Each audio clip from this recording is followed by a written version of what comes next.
waaw sama mbokk waa Sénégal maa ngi leen di nuyu di leen ziar dama bëggoon a ñëw addu ci interview président de la République Bassirou Diomaye Faye démb xam nga en réalité président Bassirou Diomaye Faye démb ki taxoon muy def interview bi Macky Sall la tudd lu waral muy def interview bi mooy na mu taxawee ci candidature Macky Sall mi ngi koy rëccu et donc c'était pour se rattraper mais boobu président Diomaye ba candidature président Macky Sall jógee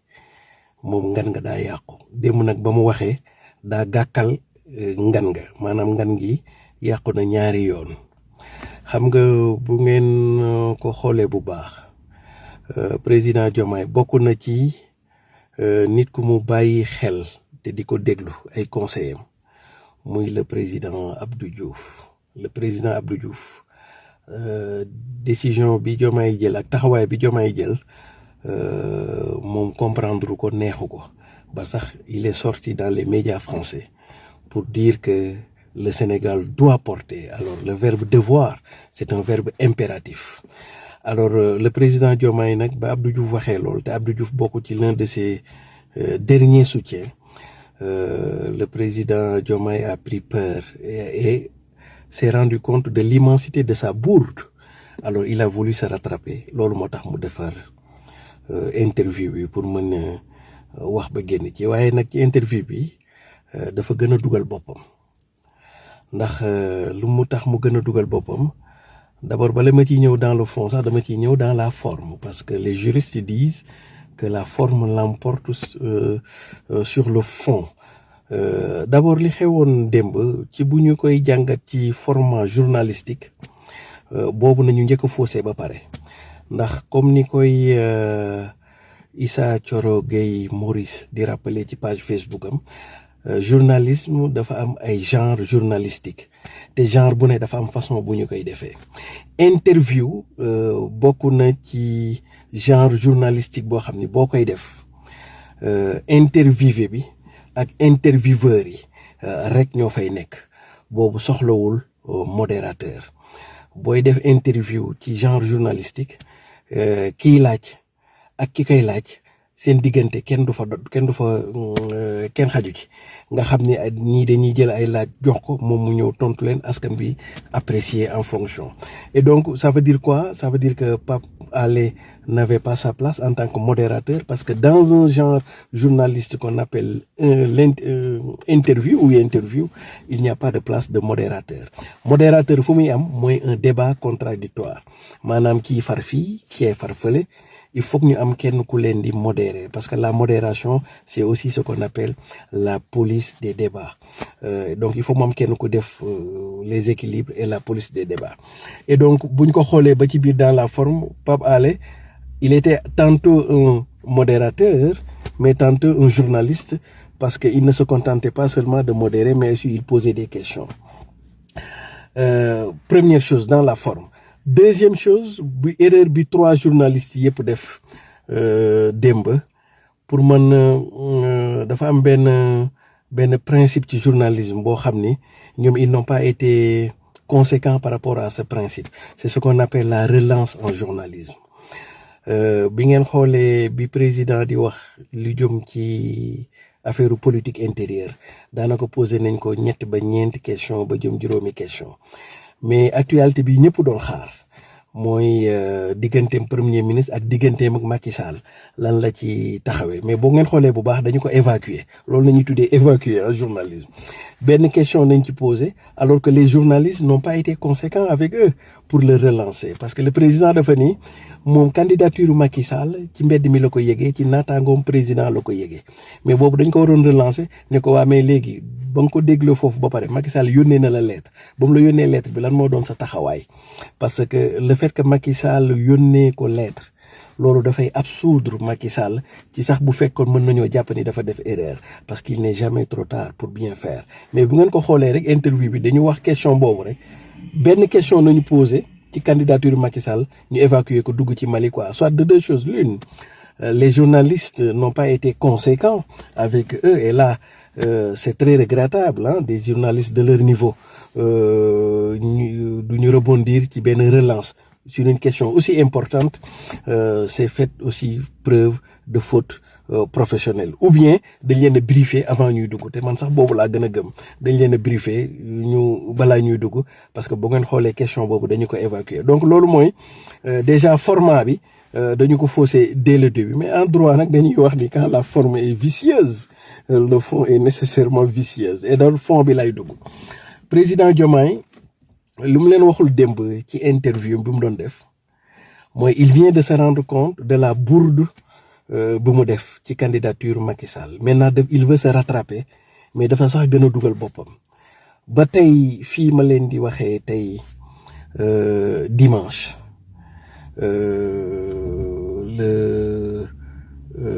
le 2 ou le 3 avril bi may waxee ak yéen nii en ce moment là qui war a remplacer Antonio Guterres,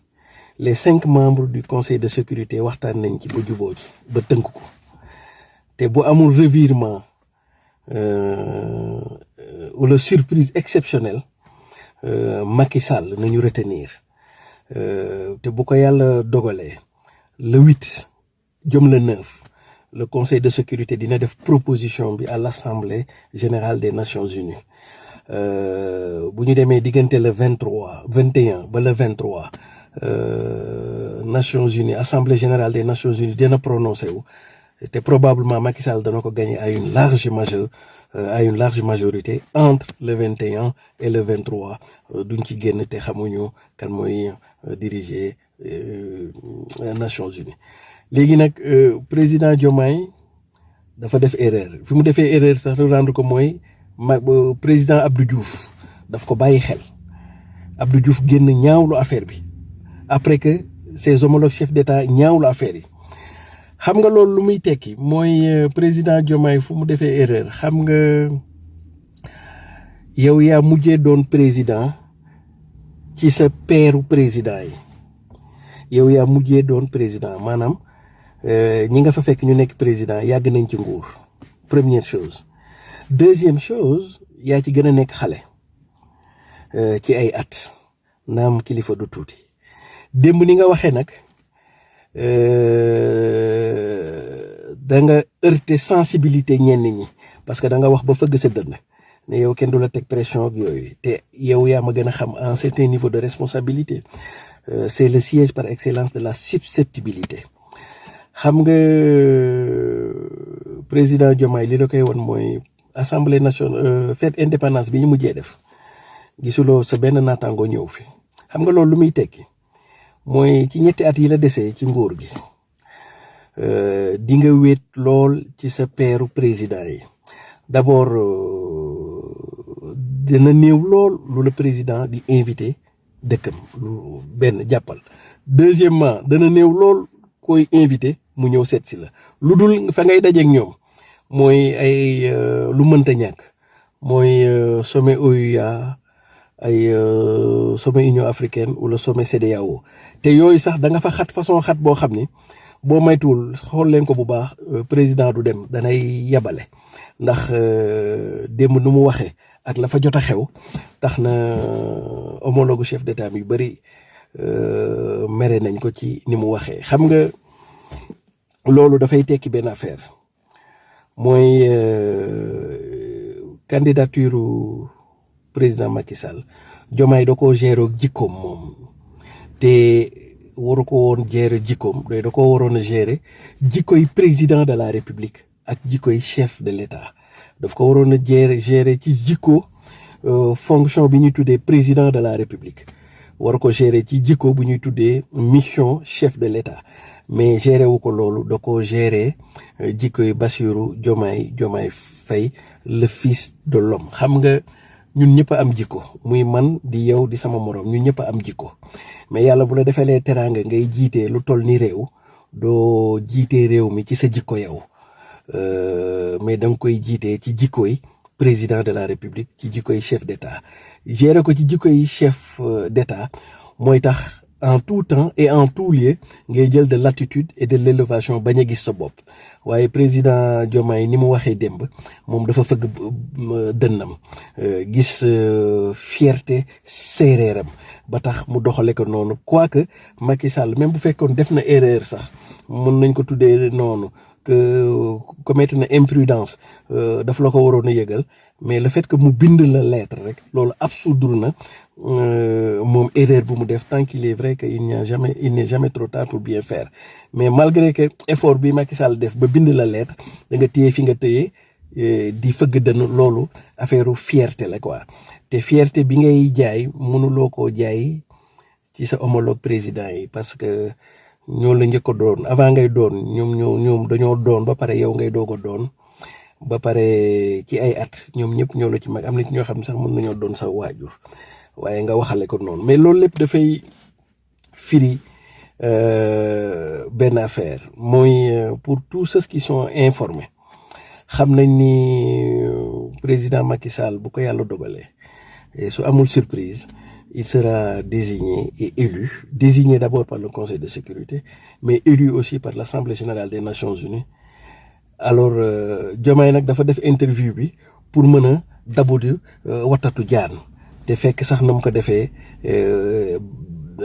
defee baaxul ndax wax jëm ca wax dafa fëgg dënn au lieu mu def mea culpa am mais daf cee fëgg dënn di jéem a am lu muy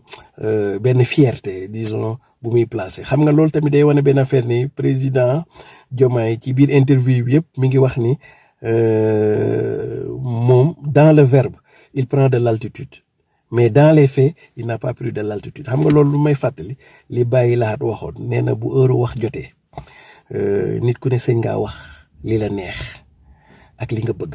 waaye bu heure jëf jotee nit ku nekk la nga mën rek ngay jëf la nga tolloor rek ngay jëf mu mel ni comme si président Diomaye bu heure wax jotee dafa wax ni moom il prend de l'altitude mais bi heure jëf jotee il n'a pas pris de l'altitude est-ce qu'il sait prendre de l'altitude et c'est ça peut-être la véritable question kon donc nga jàpp ni ci candidature Macky Sall moom président Diomaye ni nga ko doxalee moom ngan gi yàqu na démb nag sa interview bi gàkkal na sax gan gi et que ci ñetti at yi di ñëw di nga xat lool Afrique waaw di nga xat lool Afrique te la